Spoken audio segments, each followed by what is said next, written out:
Fungus के बाद आता है virus.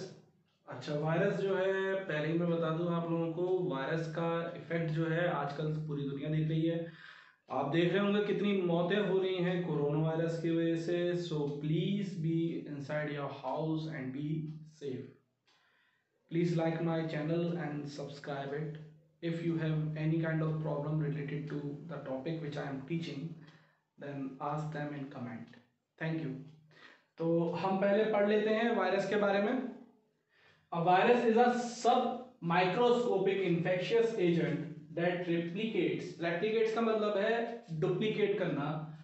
Only inside the living cell of an organism. It can infect all life forms, animal, plant, or to microorganism, including bacteria or archaea.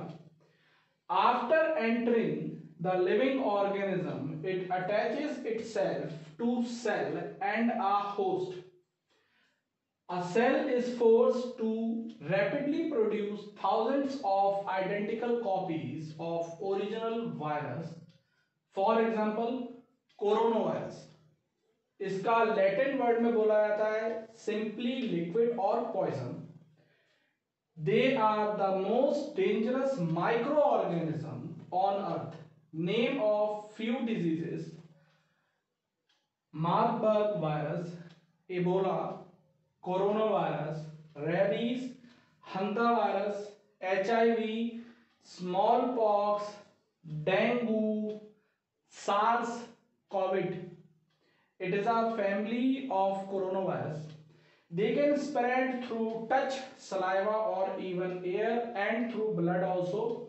To prevent ourselves from getting virus, we should wear mask, clean ourselves properly, and permanent solution of virus infection is a vaccine.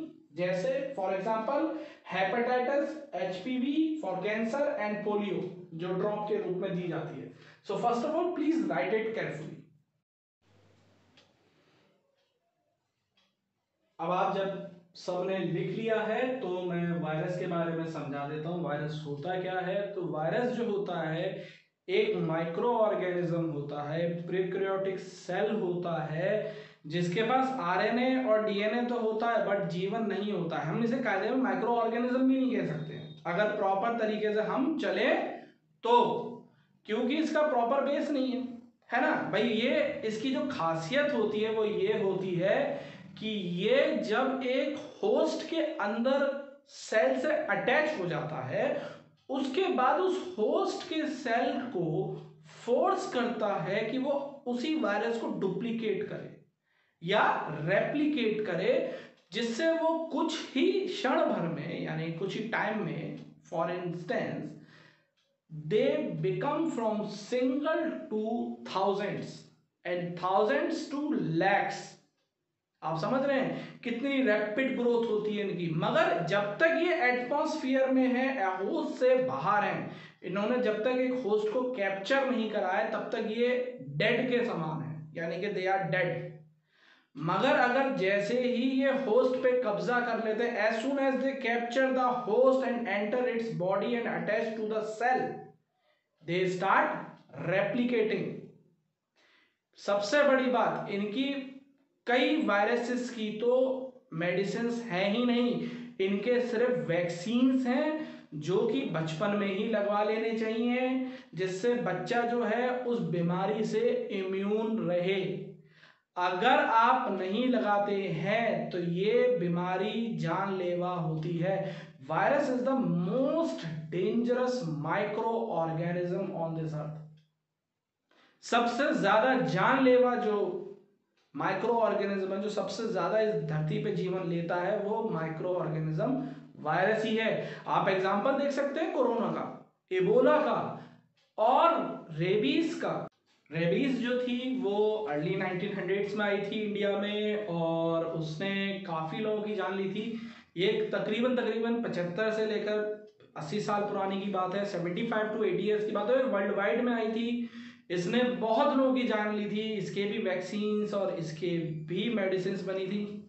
बात कर लेते हैं फैलता कैसे है। ये saliva से फैलता है, ये ब्लड टू ब्लड फैलता है, जैसे मच्छर ने डेंगू मच्छर ने किसी और को काटा, फिर वही मच्छर ने आपको काटा, तो वायरस जो हुआ वो इंटरचेंज हो गया, वहां से आप तक आ गया और आपको भी डेंगू हो गया।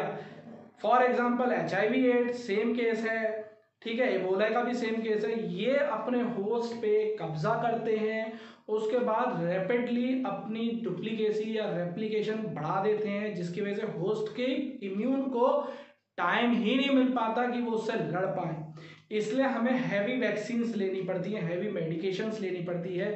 याद रखिएगा, अगर आपका इम्यून सिस्टम स्ट्रांग नहीं है तो आप इसकी मेडिसिन को नहीं झेल पाएंगे। It is not easy to handle these medicine. आपका इम्यून सिस्टम स्ट्रांग होना चाहिए। इम्यून सिस्टम स्ट्रांग होने के लिए आप वेजिटेबल्स खा सकते हैं, फ्रूट खा सकते हैं, heavy doses of vegetable and fruit juice ले सकते हैं, जिससे आपका इम्यून सिस्टम स्ट्रांग हो सके। वैक्सीन्स ही इसकी सिर्फ एकमात्र रास्ता है जिससे जो प्रोटेक्शन है लाइफ टाइम के लिए मिलता है। ये एक तरह का कोटिंग बना देते हैं सेल के ऊपर वैक्सीन्स के द्वारा, जिसकी वजह से वो सेल जो होता है वो वायरस के द्वारा इफेक्ट नहीं करता है। अगर आपको इसमें कोई भी प्रॉब्लम आई हो तो प्लीज़ कमेंट में पूछ लीजिए। Thank you.